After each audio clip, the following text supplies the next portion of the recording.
So, gives me the next question. I think you kind of got me into the next question that I wanted to ask. How open should be, how open should AI be? This is a big debate at the moment, right? Like, should it be open source, for Yeah, example, right? So my colleague Jan LeCun, who is head of AI research at Meta, believes that that everything should be open source. And there's certainly something to be said for that, because the whole community gets to participate. It's transparent. Like, we know what the risks are. We can design policy around it. So it has all those advantages.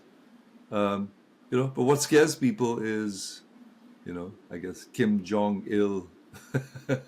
So you mean like everyone has access to it? yeah, That's a shame, right? So that's the downside. Is like it provides ammunition to everyone, the power and the ammunition, and so those are some of the concerns with open source. But if you were to ask me, what my position would be, I'd say, yeah, I think there's good reason to go the open source way, but that also brings with it all kinds of other requirements for transparency and use. And so we may end up in a situation where we have open source, but everything is heavily tracked.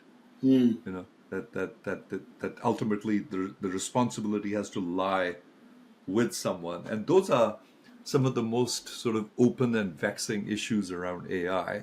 Right? You saw that there was a Taylor Swift deep fake. yeah, Last week that got a lot of attention, but this has been going on for a long time. It's been going on for years. It just hasn't gotten a lot of attention because it wasn't Taylor Swift.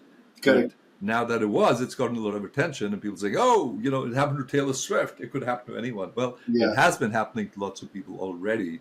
These deep fakes and people producing pornographic films using correct. the likeness of people, and the trouble is that there aren't even enough laws at the moment that Yeah, that say that a crime has been committed, let alone who's liable and how to address it.